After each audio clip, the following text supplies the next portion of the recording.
What happens if you build a life around heading outside every single day, no matter what? I'm Amy Bouchatz, and you're listening to the Humans Outside Weekly Outdoor Diary, where I share with you my own insights from heading into nature every single day for at least 20 minutes, no matter the weather.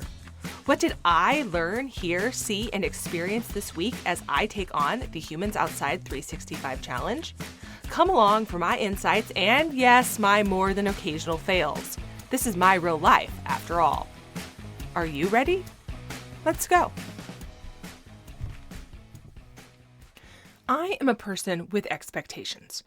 Most of them are for myself. Someone told me when I was a kid that if I didn't have any expectations, I'd never be disappointed. But that's terrible advice. Of course we should have expectations. They give us something to look forward to in the world. They motivate us to keep going and reach higher and do more. I love having expectations. The problem isn't expectations. The problem is inflexibility. For me, expectations are only bad when I am so tied to them I lose the ability to bend and shape what I am looking forward to with the world around me. The problem is in thinking that I can have specific, immovable expectations for the world around me when the reality is that the only thing I can actually control is myself. I can't control what happens to me. I can only control how I react to it. I can control whether I put myself in a situation where something bad might happen. I can control how I react to that situation, but I cannot control whether something bad happens or not. I'm pretty good about living up to my own expectations of myself, although that's definitely not always true. If I want to do something, I can do it. That I am able to make that happen is only true because I've learned to have reasonable expectations of myself and set reasonable goals. And it's a balancing act, right? The reason I set a goal of 20 minutes outside a day instead of 45, for example, is that I knew 20 minutes was something I could actually do. It was something that I could actually make happen. It was a reasonable expectation. Over the years of spending time outside each day, I've learned to anticipate how I'll feel about any given season. In the winter, I don't expect myself to want to be outside very long because it's cold. But as the weather warms, I feel a pressure to be outside all the time. After all, this is the season I've been waiting for, right?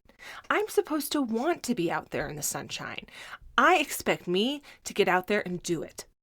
I expect me to rise to the occasion the weather is offering me, leave my indoor responsibilities, and go have a great time. It's sunny. Get outside.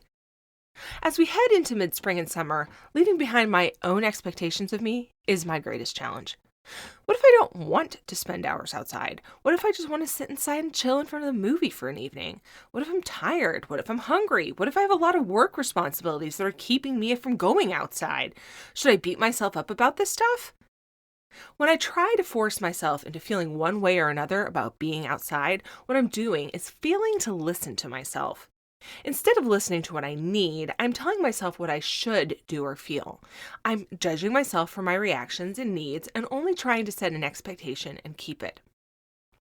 And that's why it's so important for me to always keep in mind this guiding truth. Getting outside daily is what matters. How I do it, how much longer than my 20 minutes I'm out there, and where I do it are fluid factors that should be based on need, not expectation. And to find out what I need, I have to dismiss self-judgment and listen to myself. When it comes to being outside, there is no should. Really, one of my favorite things about nature is that it meets you where you are. If you're feeling pressure to be one way or another in it, that's from you, not the outdoors. Heading outside will always provide you what you need. It's when you expect yourself to feel one thing or another, experiencing something specific, or find a certain benefit that you will always feel like a failure. And that's what self-judgment brings in my experience, a feeling of failing. Instead, what if you go outside with an open mind, waiting to find how you'll feel or what you'll see there? What if you are intentional about noticing and receiving versus doing and acting? What will you find there if you head outside with openness instead of expectation?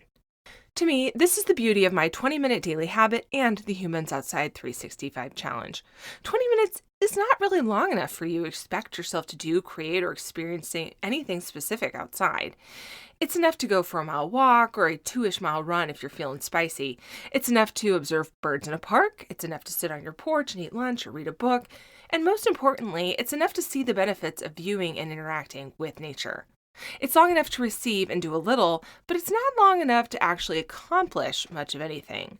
It's not long enough for huge expectations. In some ways, it's just not enough time to create something to feel self-judgment over. And that's the benchmark, just hitting out there to receive in a space that isn't big enough for big expectations.